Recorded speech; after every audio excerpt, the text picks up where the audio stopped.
For the final time, Imperial Fields host a Dulwich Hamlet at home fixture today as they take on Torquay United in the National League South. Hamlet put in two huge performances against Welling United in the FA Trophy over the past week, eventually knocking out the Wings here on Wednesday nights by winning 2-1, with the goals coming from Nathan Green and Dipo Akinyemi. Green misses out today, with midfielder Ibrahim Kagbo coming in for him in the only change. The Goals are unbeaten in their last 8 in the league and have lost just once away in any competition all season, and that was back at Oxford City in August. They backed up a couple of 4-1 wins in the league by beating Basingstoke Town on penalties in the trophy last Saturday, and Gary Johnson keeps the same starting 11. In this first meeting for more than 80 years, can the Hamlet sign off from Imperial Fields with a much needed 3 points? 16-year-old John Ogden was a member of St Matthew's project from under 10s to under 14s. He was stabbed and killed in South London on the 5th of November. So we are pleased to support St Matthew's and Broomwood FC, calling on all players, parents, clubs across South London to stand and commemorate John and spread the message that there's no knife crime should be gone from society and certainly from football.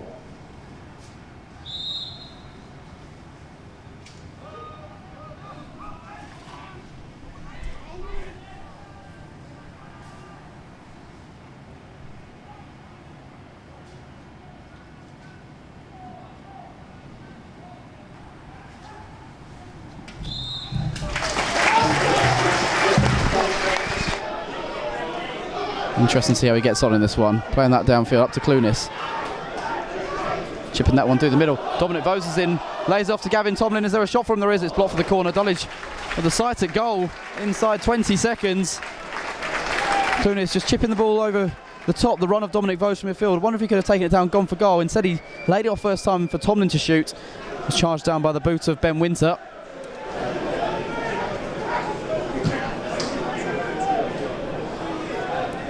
Cameron playing the free kick forward. It's on to Jana, who's gone for the early strike, sat up and volleyed it into the arms of Edwards from just outside the area.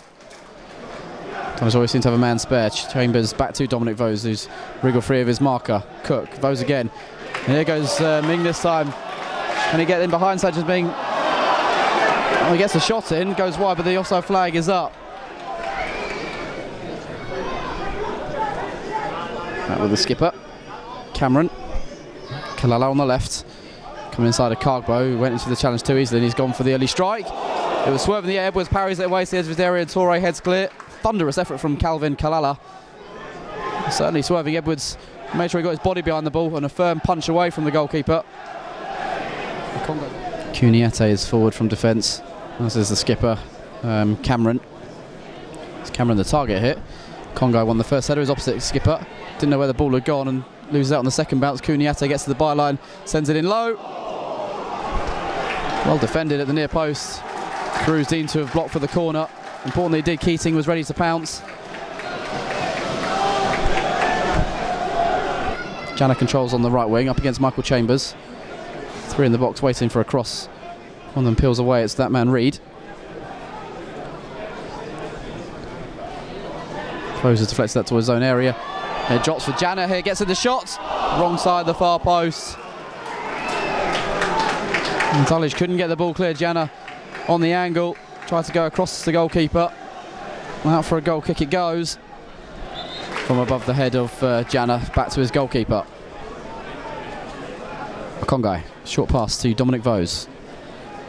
With Chambers now. A poor pass from Michael Chambers, and he's allowed pressure on his side now. It's Reed. Gets in the early shot, just wide of the post from Reed. Well, it was all Dulwich's own doing there. Chambers with a sloppy pass out of defence. The ball eventually coming for Reed. Took aim from distance. Played every minute of every league game so far this season, Preston Edwards. The only game he's missed was the game at Glebe in the London Senior Cup. Crew taking a risk against Jana. Silly football from Ashley Crew this time. It's Reed. Kalala. Getting onto his right foot, we'll see what we can do from distance. Reed again, clever flick on, it's Kalala again. Great save Edwards at the near post. And away by Toro. That all came from Ashley Crew being suicidal there. Davis in support, sends it across, low one. Reed got there first. Kongai wins it off him though. Clunis' touch is heavy, and as a result Torquay have it back in a good position with Kalala on the left wing. Sends it in, good looking cross. Chambers with a very, very good header. Oh, that's some very, very excellent defending. Michael Chambers had to stretch there.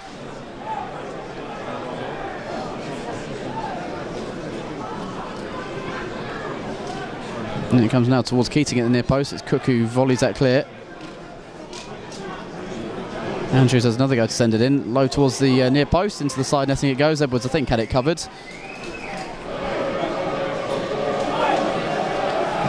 Edwards restarts, and that's the half-time whistle. And Torquay, you'd say, have had the better chance in that first half.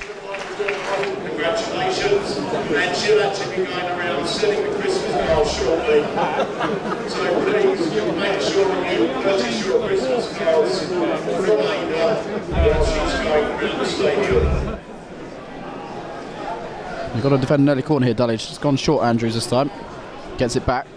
Close in towards the deep far post. Edwards saw that late. It was the run of Cole Cameron in front of him, straining to win the ball. Under pressure from the captain. And driving forward now is Lemonhay Evans. Reid into the area on the right hand side, goes to the shot at the near post. It's a goal kick, a ferocious shot from Jamie Reid. Angle working against him, trying to find the near post there. Goes short with a free kick. Lemonhay Evans lines up the strike. About 25 yards out, straight at Edwards. Torquay begun very strongly in the second half. Edwards looking for Clunis, who spins away, and it's come for Tomlin. Back here into Clunis, one-on-one Clunis. Onto his right boot, Nyron Clunis, big save. McDonald parries it.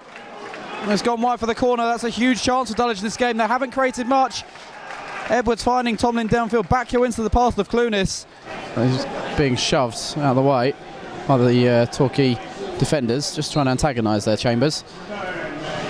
Crew's ready, referee's ready. Took a little nick on it, it's out for a corner. Keeper never moved, so I think he was comfortable that it was going wide. Torre goes forward. Congai and Ming, the two players back for Dulwich. Everyone else in and around the area. Torquay have every man back to defend. In by Carew. In towards Chait Torre, knocked down by Cook. Torre again. Got a shot in, it was blocked by the goalkeeper, I think. Cargbo chipping that back wide. Carew. Can he find a bit of space for a cross? Carew twisting and turning onto his right boot. Stood up by the defender. Gets in a low cross though. It's away by Cameron, the captain. Not too dissimilar from where he scored against Leicester in the end of last season, that playoff semi-final. That was the last time he scored a free kick from this sort of range.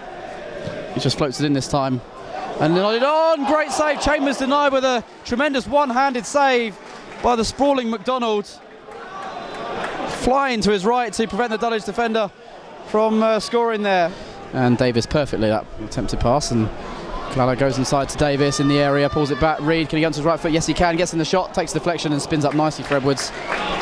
Another opening for Torquay.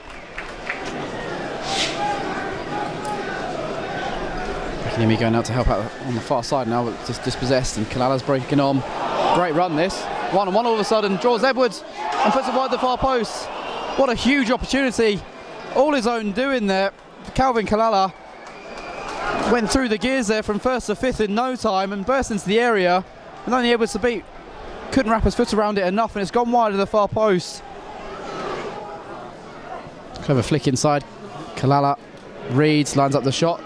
He's travelling, blocked by a Congai who felt that Magnus Congai. Ming pumps that forward. Dulwich down to 10 men for the time being. I think that hit Magnus where you don't want to be hit as a gentleman. Deep ball comes in, it's Keating, he brings it down the area, gets away from Torre, great block. Chance still there, must be, it is. Reid scores. Dulwich playing with 10 men, and they didn't get men back to defend. The numbers coming on at them. Jamie Reid has his 15th goal of the season. Spark wild celebrations to our right. Torre thought he'd done enough there. Torquay and the referee didn't have to stop the game. Akongo was hit in the midriff by a shot from Reid in the build-up. But with a man down, they couldn't get the numbers back to defend. Torre made a great block on Keating's shot, but all spun to Reid, who was unmarked. Surrounding the referee, but I don't think they had to put the ball out, Dulwich, Torquay. May joins Cook and Akiniemi up front, and Ferguson will join Vose in the centre of the park. There goes Andrews running from midfield, goes for the shot, just clears the crossbar, just rose enough. Hearts in the mouth for a moment though for the Dulwich fans. Trying to ruffle the Dulwich goalkeeper there. May allows that one to go, Cook tries to nod it on, gets to the second ball which dropped his way. Ball stuck to his feet, Cook. Caught there by Kuniate, free kick right on the edge of the area. The bench want a penalty, but it looked like it was just outside for me.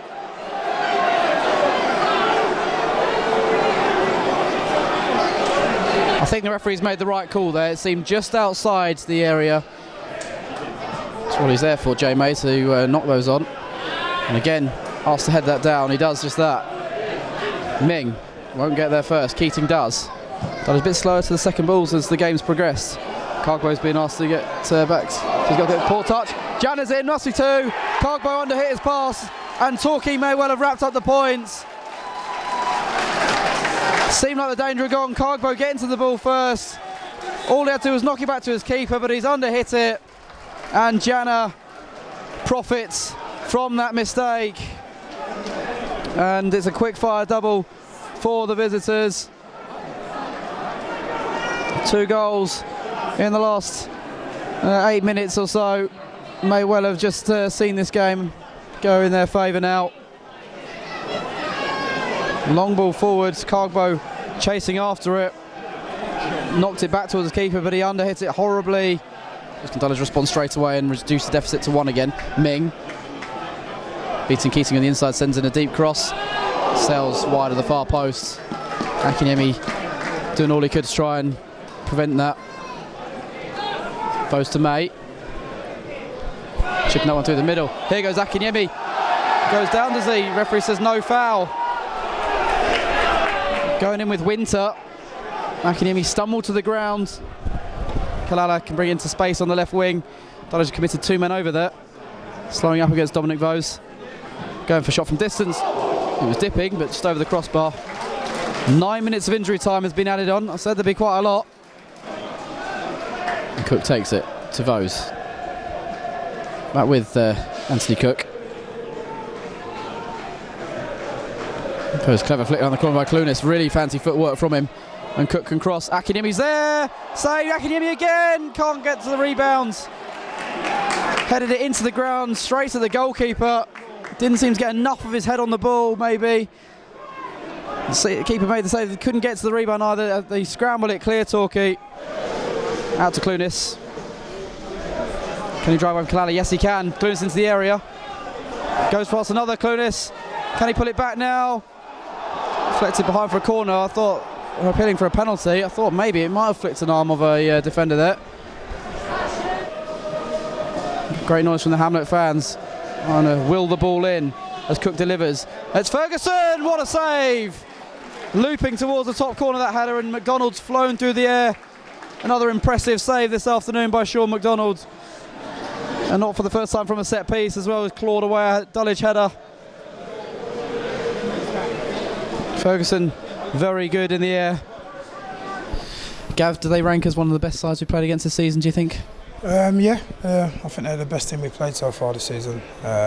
They don't give you too much away. I think they're well organised. They're managed by a good management team. They train full time, and you can see that at times they're strong, athletic. Like I say, well organised with some good individual players as well. Do you think you applied yourself pretty well over the course of the game against them? Yeah, I thought in the first half we controlled a lot of the game at times. But disappointed with the way we didn't capitalise on some of the good opportunities and the good football that we had played. We just ended up at times just defending attacks that we'd created, good space. Ashley and Gavin got themselves in good areas, and then literally passed the ball backwards when we actually could have penetrated them. And at times you can just imagine their back four thinking thanks for that, you know what I mean? So just disappointing that we didn't understand when we had time and space on the ball, especially in the first half. And the second half we expected them to be stronger. and we had opportunities there, the high line, we had opportunities to get the ball in behind, and the execution to get the ball in behind was poor, to be honest with you, and just didn't really understand how important it was to get that pass right, which is disappointing. It was a game of tight margins. The 2 goals we gave away, could you have dealt with them better? The first one, obviously, Magnus was down, man down. Should the ball have gone out, maybe? And also then should a defender maybe have covered against the extra 2 men that were advancing into the area? Yeah, I'm not sure why players seem to have stopped. All right, the man's down, but the ref hasn't stopped the game, so continue playing. Because the referee didn't have to stop the game because it wasn't a head injury, did he? Sure. So he doesn't have to stop it. Unfortunately, a few minutes beforehand, he did stop it for similar reasons at the other end. So it's just the consistency that we're looking for, really. But as players, you need to continue playing until the ref stopped the game. And for some reason, in the last third, we've stopped, and they've given them an easy goal, really. And after all the work that we'd put in, to see that we'd sort of given up. To me, giving up really for that goal was disappointing. And then the second one, obviously chasing the game, disappointing. Preston told me he's not meant to kick that back to him. If it's so under hit, he's just going to get punished at this level, aren't you, against a good side? Yeah, he doesn't need to play that ball back. But if he does, he has to obviously overhit it, and he needs to block the man who's trying to get in, rather than just letting him have a free run at goal. So yeah, it's a bad individual error. But leading up to that attack, we had an opportunity near the halfway line for Sanchez to get close to actually win the ball from their 7, and he backs off and lets them penetrate us forward. So yeah, just a little bit of mentality again from us. You know, we're losing 1-0, we're backing off. We should be really going for it, and just a little bit negative in our approach. And you could see that there wasn't a lot in it in terms of quality between the 2 teams, but I think there was a difference in terms of their mentality as a team. They was on the front foot. They expected to win the game. I honestly couldn't answer your question. I don't think our players honestly expected to win the game just throughout, because of the actions that they showed me in the 90 minutes. And you said after the Welling game that they'd set the standards for the rest of the season for those 2 games. Can you take that mentality that Torquay had today and apply that as well? And with those, given the performance against Welling and that mentality, can you go forward with that? No, I can't give people mentality.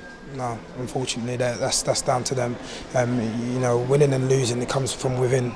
And sometimes you reach that pain barrier and you decide that you can't go through it. And I felt that today they took us to a level in terms of pain barrier that we just wasn't prepared to go through, and we wasn't willing to look at the mistakes, individual mistakes we continually made, and we wasn't prepared to tell players about the individual mistakes that they continually made, and invariably they started to get on top of us.